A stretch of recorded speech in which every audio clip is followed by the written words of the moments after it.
Always honored to have Wynton Marsalis on this program. The multiple Grammy-winning jazz great is the director of jazz at Lincoln Center, which includes a tremendous music education outreach program that has helped thousands and thousands of kids gain access to music instruction all across this country, and for that matter, around the world. Skane, always good to see you. All the time. Glad to have you on, man. Yeah, it's a pleasure. I was saying to our staff that over the 8 years of doing this show, you've been on a number of times, never in studio. It's nice in here, though. You got it feeling right. You always on satellite feed Right. in New York or on the road somewhere. I'm glad to have you in L.A. I'm glad to be here. How have you enjoyed your time at our Disney Hall? Great. Great hall, everybody, the staff, you know, the Philharmonic, I love them. We played with them a lot. We recorded All Rise, a piece that I wrote after 9/11. Great piece. With That's the a Pekka Philharmonic. Salonen. That's right. Yeah.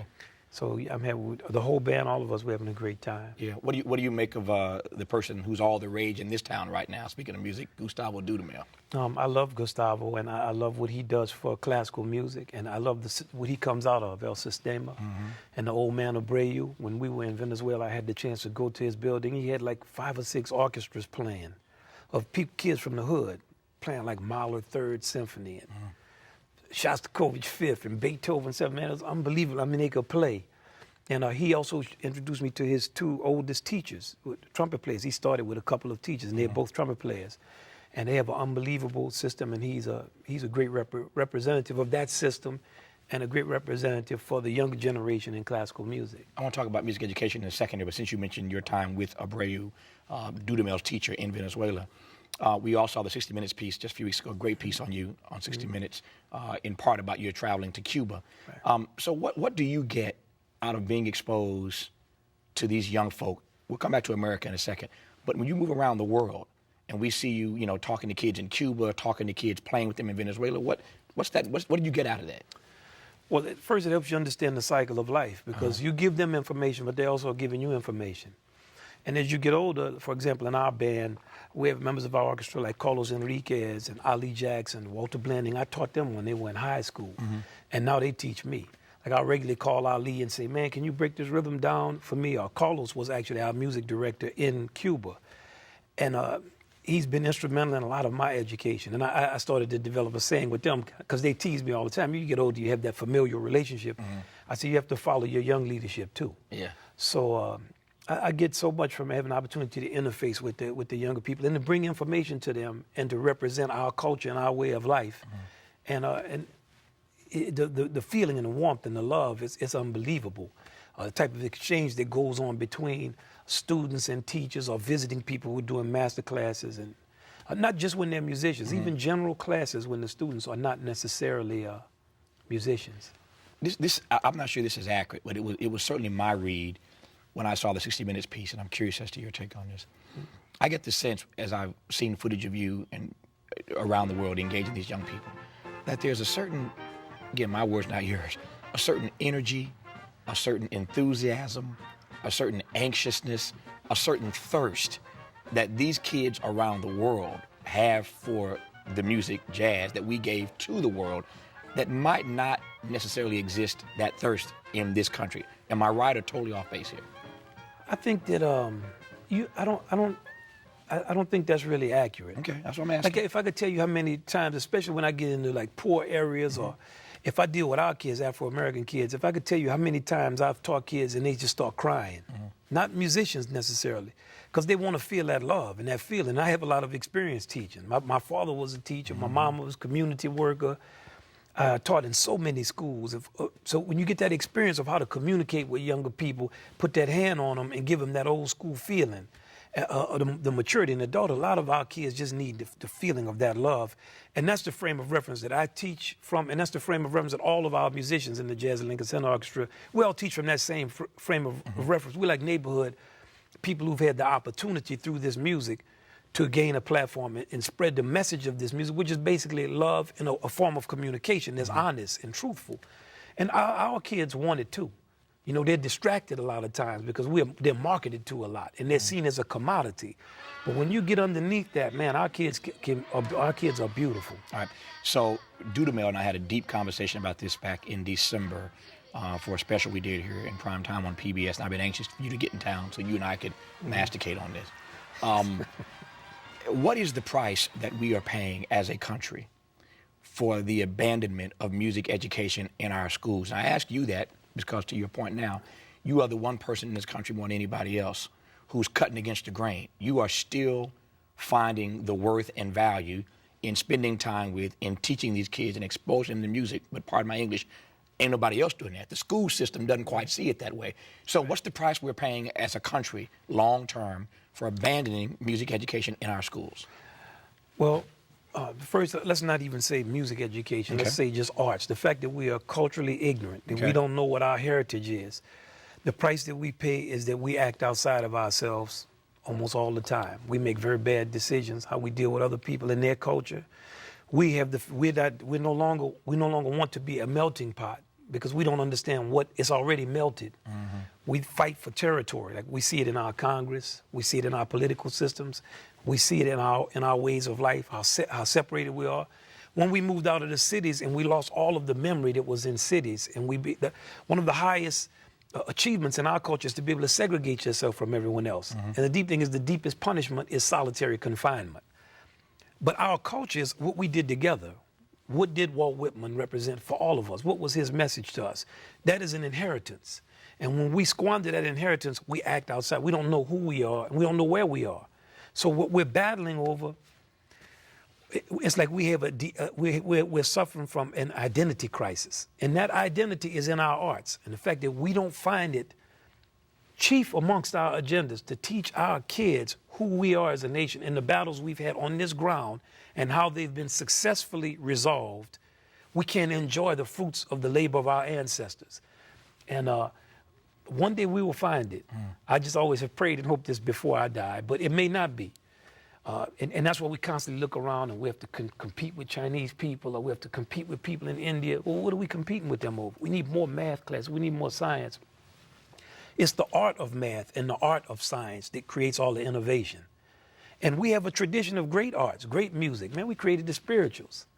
We created so much great music. Jazz, chief amongst our innovations, teaches us how to prize ourselves and how to speak to one another.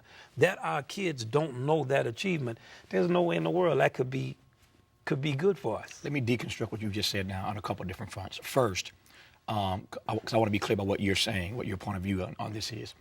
Jazz, let me be frank about it, jazz was created by us. And by us, I mean Negroes. We, Afro-Americans, whatever you want to call us. Right. We gave this to the country. We gave it to the world.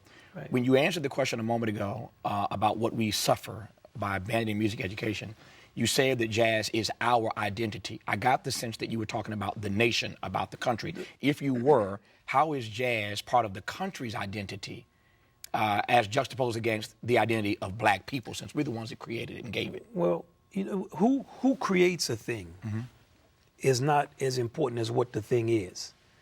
Okay, it's who created baseball? Right. Who created basketball? Who created the space program? Who created? We could go on and on. We're gonna argue about who created something. We all are participants in it. If you didn't have the amalgam of blacks, of Africa, an African type sensibility and European sensibility, you wouldn't have jazz. Even in the negative and in the positive ways. If there was no slavery and the abolition of slavery, there would be no jazz. So when we spend all of our time trying to separate that which is already joined, it's a waste of time. And also for black people, we're one of the only groups of people that for some reason to express love of yourself in some way is misconstrued as a dislike for someone else. To say that the Afro-American created jazz doesn't mean anything bad about Anglo-Americans. And I always teach my younger jazz musicians that at this point, the entirety of the American tradition is your heritage, and you need to know it. And that is jazz and Afro-American music. It's Anglo-American songs. It's the music of George Gershwin. It's the American popular song. It's bluegrass music, fiddle music, which has an Afro-American base. The musicians, Duke Ellington, his thing was not about separating himself from the rest of America. Louis Armstrong, go to the forefathers of our music. Jelly Roll Martin, they're not preaching a separatist agenda. They're not taking their music and saying, this is for me. But, okay, the music came from them, but Jelly Roll Martin in the Library of Congress records, man, he's laying out a broad range of music, of American music, of opera, that incorporates all of the people who were in his environment. And that is the achievement of jazz. So when I say our, I definitely mean all of America.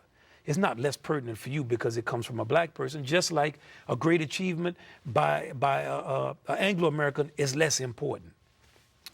That's the answer I knew you were going to give, and that's why I pressed on it. I wanted to open that up a little bit. I'm sorry if I get passionate about this stuff. I know this. I get intense about it, but I know that's why I wanted you on the show. But I wanted to make the point, and you made it clear that it is all of ours, and we celebrate that. Now, at the risk of violating your personal confidence and our private conversations, I want to put this out there because I know it to be true, and I really want you to open up about this to the extent you want to. Because it juxtaposes nicely against your comment now that jazz belongs to all of us. And yet I know that it does, you tell me, hurt, sting, disappoint. You know where I'm going. Oh, yeah. When you look out in the audience across the country and don't see African Americans in significant numbers. I'm going to let you unpack that any way you want to unpack it, but tell me more. You know, it's painful. I mean, it was painful for all of the jazz musicians before me. Dizzy, it hurt him. We talked about it. We could go on and on. I saw my father and them and the gigs they did. It was never really popular. Our people don't support the arts in general, and it's painful. For me, as a person who's in the arts and as someone who understands the magnitude of our contributions and the price that was paid to contribute that we just have not gotten that together. And I'll do all that I can to get in front of our kids to try to teach them. But at a certain point, the people have to want it and come towards it. There's a biblical verse that says a prophet is without honor in his own homeland. So that in your own home space, and at your home base, oftentimes you aren't appreciated the way you are perhaps by others around the world. Now, we could take that a bunch of different ways for the sake of this conversation. But what I'm getting at is how it is that you stay motivated, genius that you are, icon that you are. How do you stay motivated when you are, how do I put this delicately, when you're the recipient of the white normative gaze? So you're celebrated by the elites, but you look out in the audience oftentimes and don't see your own people who are celebrating the contribution significantly that you are making. You stay motivated how? Well, they're not. The people are not coming because of me. They didn't come before me. It's because of a lack of education and understanding. So it makes me more motivated. It's like my mother said about having an autistic child. She learned more from him, and he gets more of attention and more of the love, not less. It doesn't make me less, because and that's what our institution does, Jazz at Lincoln Center. If there were not problems with the arts, you would need us to be where we are. I accept that, and I love it, and I embrace our people. And also in my everyday life, when I go places, man, I go uptown, I'm on an elevator, I'm around our people, I'm always met with love. They might not know what I do, or they might not know my name. Yeah, you that dude who plays clarinet, and I don't care where I go, man. Around the corner from my house, in the hood, kids, they come to me for stuff. They know the love and the feeling I have for them on a personal note. The rejection I never have felt is of me, it's of our arts and our contribution by our people, and of the arts. The arts by our country. Our arts by our people. And it hurts. I would be lying if I didn't say it hurt. It hurts because I know what it would do for us. It's like, medicine that could help somebody, but they can't see it. And it's our job to just do as much as we can to enlighten the people about it and to represent it by playing it with some integrity.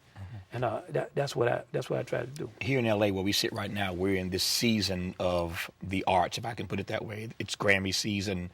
It's Academy Award season. Everybody is in town for these various events.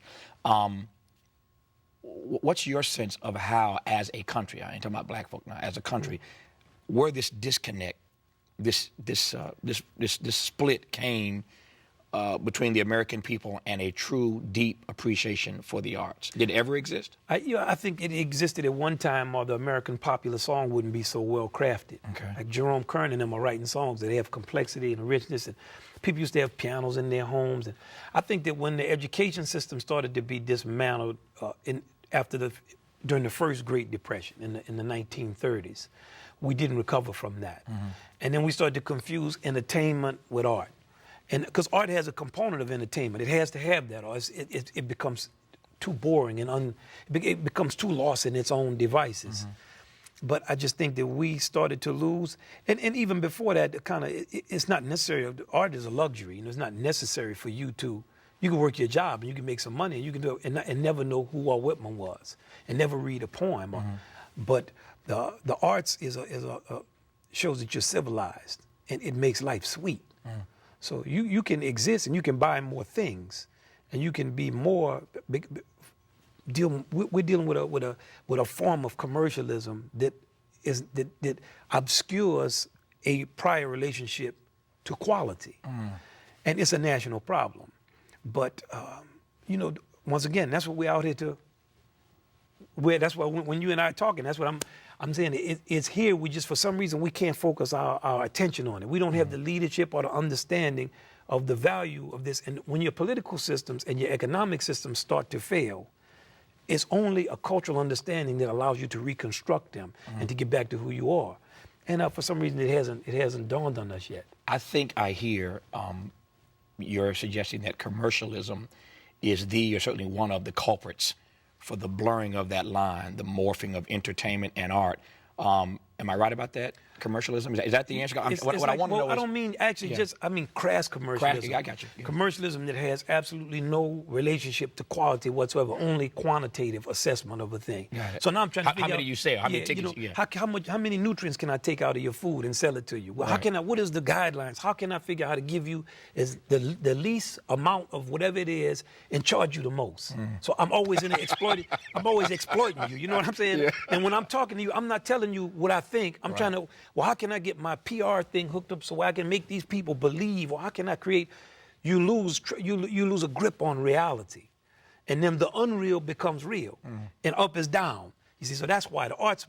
They always say it's like when you go home. People always joke. You go home, your mama make you take the trash out, slap you upside your head, tell you. It's like you got to know where home is. And in this country, we have a home and a center. It is housed in our arts. We don't know it. Now we kind of out here. Come home. But that begs, Skane, the $64,000 question, recession, $54,000. Deflation. How do we get back? Can we get back? I mean, is the damage irreparable at this point? Oh man, it's not even close to irreparable. Yeah. The arts speak across epochs. If you think of that, the people started to build a cathedral in 1315, and the people worked on that cathedral. It wasn't going to be finished till 1585. So they were thinking 200 years from now, maybe by the time I die, this wall might be put up. If you think of the history of the arts, we can still listen to Palestrina's Mass, Beethoven's symphonies, Bach's pieces. Think how long ago they were written and the type of obscurity a person like Bach worked in. No way he could have known. But that requires, Kane, having, and I think herein lies the problem, that requires having a long view. And we live in a world where everything's about right here, right now. You got to remember, it was the right hand right now when he was alive. That's why they didn't like him. Yeah. So Duke Ellington's pieces are well documented. And now with the whole boom in the electronic media, you can get all of this stuff. It's much more available than when we were coming up. Walt Whitman's Leaves of Grass is still in print. They're debating right now over Mark Twain. He's still available. Winslow Homer can still be seen. Man, our arts are... They're there. We got to go get them and understand that this is an important legacy for our country. And when you study our greatest artists, you'll find that they give us a key to understand how to deal with each other and that our bloodlines are intertwined. And it's not hyphenated America, that there is an America, and it is expressed in those arts. And it gives us a key to figure out how to negotiate with each other. And it tells us actually who we are. You don't have to always speak in slogans and terms that have nothing to do with an actual, because we are related. We have had a history on this land. We have gone through struggles, and we have survived them. We've come out in style, and it is documented. How does all of this that you've been putting forth here now, how does all of this impact your composing? And I ask that because you're not just a great artist. I mean, more and more, you're kicking out these compositions, and many of them are complex and complicated. We were together the other night, and you pulled out. I'm just trying to follow the notes, man. You got notes on top of notes. So your compositions are complicated and complex and beautiful all at the same time. But how does all of this that you're obviously wrestling with, that you're marinating on all the time, how does that impact your composing? Well, a composition is a complexity of relationships. So I remember when I wrote a piece, Blood on the Fields, it was a while ago. It was about slavery and about two characters. And I studied so much of music. I would always go back to the original documents, and as much as I can get original chants and slave chants and different type of beats and rhythms and ring shout. And when I did the Abyssinian Mass, I went through the Abyssinian Mass, I went through the whole history kind of the church music and the gospel music, even with the Anglo-American hymns, the Afro-American hymns, the spirituals, and how it developed up to Thomas Dorsey and the Dixie Hummingbirds, up going through the history of the music, jazz musicians. I try to put a lot of our music in my music. I try, and by that I mean of American music. And if it's going to be Charleston, I put the Charleston on a bunch of different beats. Orchestration, the use of the singing trombone. I'll write down and catalog all the different devices that are Americana to me. And I try to have a historic depth and breadth, and also the things that we do in our time, the type of vamps and chants, things that are available to us. But I believe in putting, I read something Beethoven said in one of his sketchbooks, because when he went deaf, he would write down his thoughts and ideas, because he couldn't to people. And he said, when it comes to church music, go to the original modes.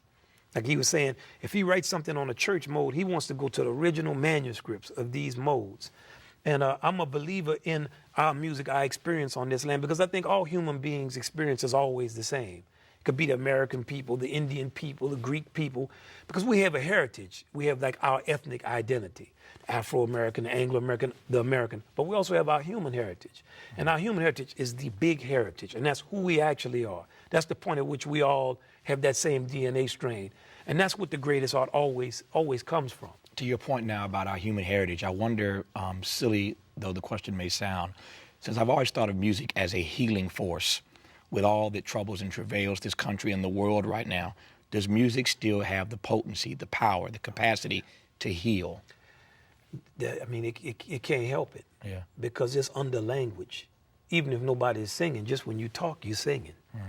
I'll meet somebody and say, oh, you know, I'm tone deaf. I said, you're not tone deaf. Because if you were tone deaf, you would speak like that. But I'm tone deaf. You already sang a song to me. And we learn a language through its song. And even if you don't have music, you have the song of people you love's voice. And you'll notice that song in their voice. Now, when it comes to songs and music, yeah, I mean, people love to sing and dance and play music and tunes. And that stream of consciousness that exists in music, nobody knows where that comes from. It's a spiritual stream that extends back to the very beginning of existence. And yes, that heals us all the time.